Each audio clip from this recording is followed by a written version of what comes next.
एक निवेदन। ओम हनुमंते नमः। जो हनुमान ज्योतिष नामक इस अद्भुत पवित्र ग्रंथ की प्रस्तावना लिखते हुए मुझे अत्यधिक हार्दिक प्रसन्नता की अनुभूति हो रही है कि चूंकि मैं एक अघोरी तांत्रिक हूँ और पिछले 60-70 वर्षों के अघोरी जीवन में मैंने अनेकानेक छोटी बड़ी सहज पुष्कर साधनाएं की है, किंतु कुछ समय पूर्व भगवान काशी विश्वनाथ की परम पावन नगरी वाराणसी के दशाश्वमेध घाट पर मध्य रात्रि के समय जब मैं भगवान हनुमंता के रुद्र रूप की कठोर साधना में उपास्यता प्रयासरत था, तो उस समय जो घटना मेरे साथ घटी उसे मैं जीवन पर्यंत नहीं भुला सकूंगा। इस साधना को विधि पूर्वक संपन्न करने के पश्चात जब मैं प्राहुति दे चुका था कि सहसा हवन कुंड के से सहस्त्रों सूर्यों की प्रचंड रश्मियों के समान देदीप्यमान अग्नि के लपटों में मुझे साक्षात रौद्र रूपी पंचमुखी हनुमान के विराट दर्शन हुए। महावीर हनुमान का यह विराट प्रचंड तेजोमयी और विकराल रौद्र रूप देखकर मेरे जैसा कठोर और निष्ठुर हृदय वाला घोरी भी एक पल के लिए तो घबरा गया, किंतु थोड़ी देर पश्चात जब मुझे होश आया तो मैंने उन्हें साष्टांग प्रणाम किया, आशीर्वाद मांगा तो उन्होंने कहा, भैरवानंद, मैं जानता हूँ कि तूने मेरी श्रद्धा विधिपूर्वक साधना करके मुझे अप्रकट होने को तो विवश कर दिया है, परंतु मैं तुझे अपना आशीर्वाद देने में असमर्थ हूँ। यह सुनकर मुझे अत्यंत आश्चर्य हुआ कि साधना के फलस्वरूप साक्षात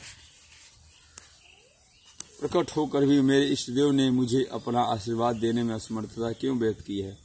मैंने डरते डरते जब उनसे यह प्रश्न पूछा और इसका कारण जानना चाहा तो बोले, याद कर भैरवानंद, जब पूर्व जन्म में तेरे गुरु ने तुझसे मेरी साधना करने के लिए कुछ दिशा निर्देश दिए थे, तो तूने अपनी कठोर शक्तियों और तांत्रिक सिद्धियों के गर्भ में आके अकेले अपने ही दम पर मेरी साधन नापूर्ण सफल कर लेने का अहंकार पूर्वक दावा करके अपने गुरु का अपमान किया था और उनके हृदय को आघात पहुंचाया था।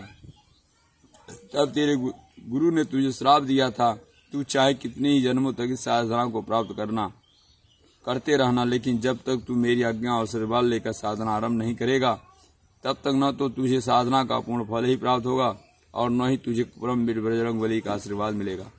तो भैरवानंद, जब तक तुझे अपने पूर्व जन्म के गुरु का आशीर्वाद और उनकी आज्ञा नहीं मिलेगी तब तक मैं वचनबद्ध हूँ कि तुझे अपना आशीर्वाद नहीं दे सकूंगा, क्योंकि अखिल ब्रह्मांड में जिसने भी गुरु आज्ञा का उल्लंघन किया हो अथवा गुरु का अपमान किया हो तो उस आदमी और पापी मनुष्य का कल्याण स्वयं भगवान भी नहीं कर सकते हैं। ऐसा वचन सुनकर मुझे अपने पिछले समस्त जन्मों के विषय में खास तौर पर पूर्व जन्म की कथा याद हो गई और अपने उसी नीच कर्म के लिए मैं पछतावा कर उठा।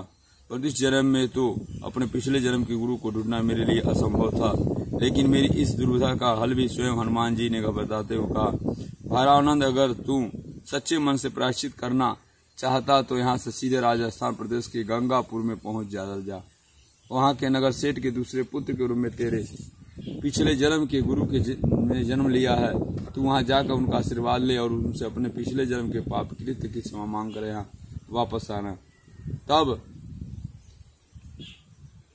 पुनः मेरी साधना करना, तभी जाकर तुझे मेरी साधना का पूर्ण फल और सफलता प्राप्त हो सकेगी। इतना कहकर पवन पुत्र अंतर ध्यान हो गए। हनुमान जी का ऐसे वचन सुनकर मैंने उन्हें प्रणाम किया और उन साधना स्थल पर ही उस रात्रि विश्राम किया। अगले दिन मैं अपने गंतव्य की अपने पूज्यपाद गुरुवर से मिलने के लिए रवाना हो गया।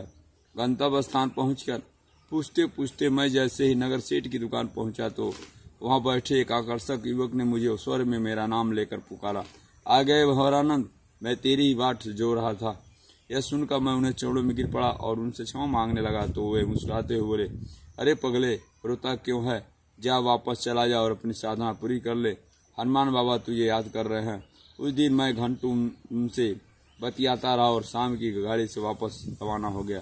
काशी पहुंचकर मैंने अपनी अपूर्ण साधना को पूरा करके हनुमान बाबा का आशीर्वाद प्राप्त कर पंचमुखी हनुमान सिद्धि को प्राप्त किया। आज जब मैं अपने गुरु की इस पावन पुस्तक के लिए प्रस्तावना लिखने का सौभाग्य प्राप्त कर सका हूँ तो मेरी आंसू नहीं रुक पा रहे हैं। पाठकों, मेरा तो आपसे यही निवेदन है कि इस ग्रंथ में वर्णित प्रत्येक शब्द अक्षरश सब सत्य और प्रामाणिक है। आप ही निसंकोच निर्भय इस ग्रंथ का अध्ययन करके हनुमान से उपासना करें। हनुमान बाप का अवश्य भला करेंगे। जय बाबा हनुमंता।